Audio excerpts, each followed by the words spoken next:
स्वाद बढ़े। असली स्वाद सिर्फ चंकी चाट। चमकी है सैंडविच लस्सी और छाछ हर घूंट में चमकी चाट। ड्राई फ्रूट और दही बड़े। चमकी चाट से स्वाद बढ़े। असली स्वाद सिर्फ चंकी चाट। चमकी चाट से क्या बना है?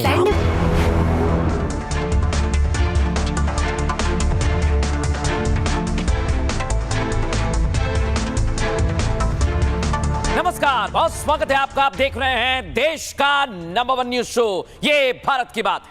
मैं हूं आपके साथ मृदुल शर्मा। होगी देश की हर बात, दिखाएंगे आपको देश और दुनिया की तमाम बड़ी खबरें।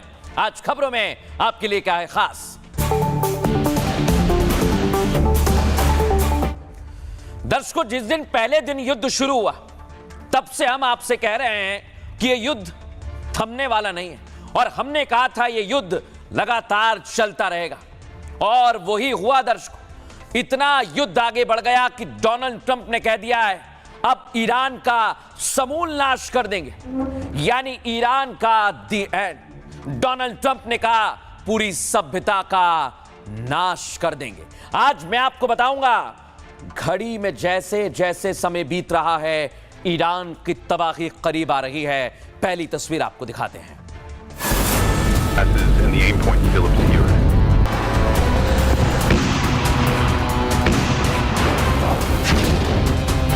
The entire country can be taken out in one night, and that night might be tomorrow night.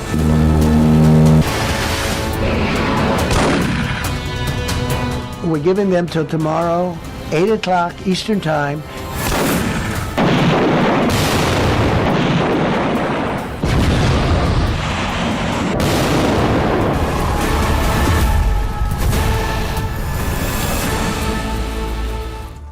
लेकिन दर्शकों, दुनिया की निगाहें टिक गई हैं। आखिर होने क्या वाला है? अगर परमाणु हमला हुआ तो दुनिया में तीसरा विश्व युद्ध घोषित कर दिया जाएगा। लेकिन आज रात ईरान पर कैसे हमले होंगे, उसका ट्रेलर मैं आपको दिखाता हूं, क्योंकि अमेरिका के पास हथियारों का इतना बड़ा जखीरा है कि अगर वो निकला तो ईरान का खात्मा तय है।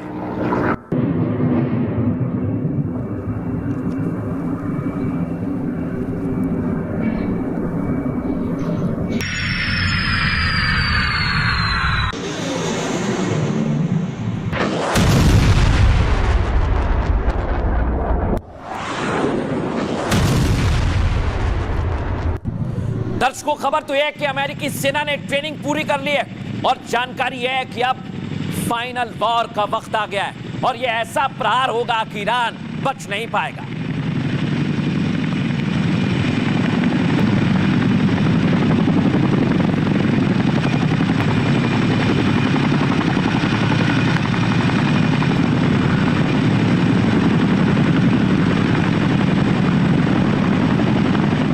तैयारी आपने देख ली, लेकिन कमांडर रूम में पहुंच गए डोनाल्ड ट्रंप। खबर यह है कि उन्होंने कह दिया है ऐसा हमला करेंगे कि ईरान में महाविनाश होगा। सुनिए जरा क्या कह रहे हैं।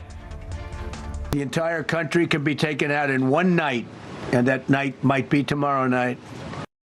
The entire country can be taken out in one night, and that night might be tomorrow night. और जैसे ही डोनाल्ड ट्रंप ने कहा, हमले शुरू हो गए। दर्शकों, ट्रेलर दिखने लगा है। खार्क आइलैंड पर खबर है कि अटैक किया गया। यह अटैक इतना भीषण है कि ईरान संभल नहीं पाया, और जैसे जैसे वक्त बीतेगा ये हमले और ज्यादा तेज होंगे।